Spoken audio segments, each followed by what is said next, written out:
Bonjour à tous, je vous propose maintenant de charger un fichier CSV en glissant, en déposant le tool Input Data. Ici, il est bien dans Récent. Après, on peut le charger dans Fichier ou le glisser déposer. Donc, Select File. Donc, on a bien notre fichier montant rémunération agent.csv.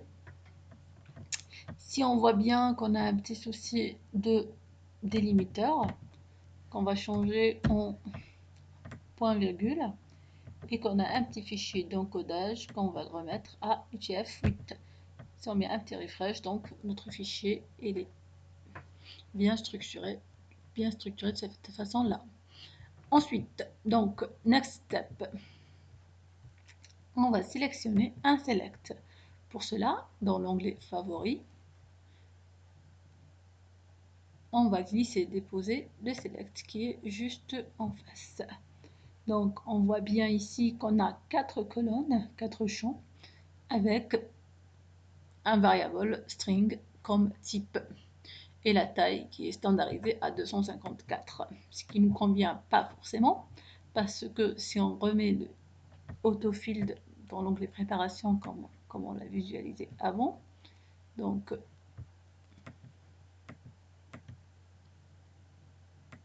all, ok, donc et on remet un deuxième select, on peut soit copier-coller le même, soit dans favoris, on l'a bien juste en face et on la select.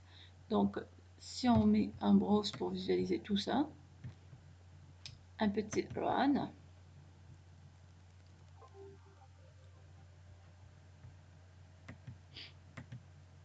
là en cliquant sur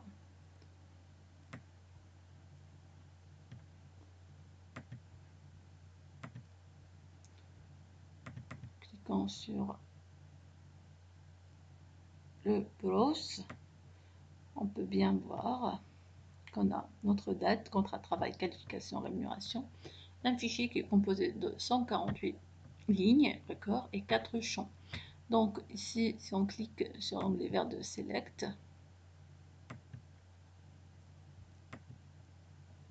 donc ici en haut à gauche, on peut bien voir qu'on a maintenant l'onglet date qui est un integer qui a une taille de 2 bits et qui ne correspond pas du tout. Donc qu'est-ce qu'on va faire? Qui ne correspond pas du tout au type désiré. Donc qu'est-ce qu'on va faire? Pour bien comparer les deux traitements, on va copier l'input et le select avec un CTRL-C, un CTRL-V qu'on va mettre ici. Et dans l'onglet parse, on va glisser, déposer date time. Et ici, on voit bien qu'il nous propose directement le champ date en question. Ici, on peut convertir soit date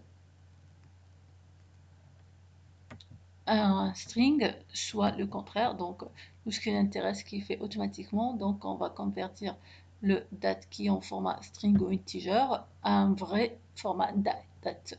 Donc, pour cela, il faut spécifier un nom de sortie. On va l'appeler année. Année. Et ici, il nous propose donc le format de sortie qui doit correspondre à l'entrée, bien évidemment. Et là, on va cliquer sur Custom parce que je ne vois pas du tout le type qu'on a nous, sachant qu'on a nous la date, l'année simplement, année.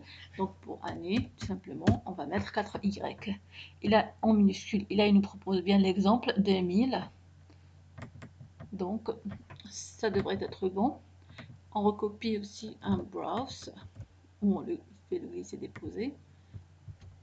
Et on met un run ou un CTRL-R. Et ici, on voit bien dans notre browse qu'on a la date sous le format 2010 et année sous le format 2010, 1er janvier par exemple.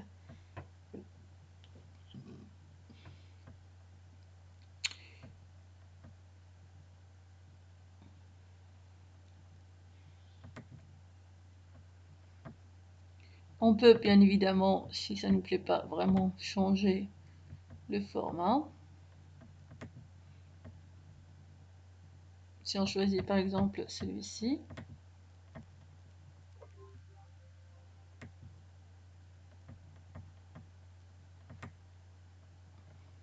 donc il convertit bien tout mois, année, mois.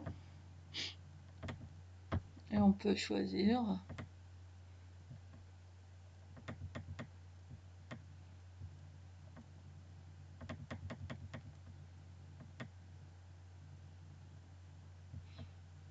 donc ce qu'on veut parmi les types proposés.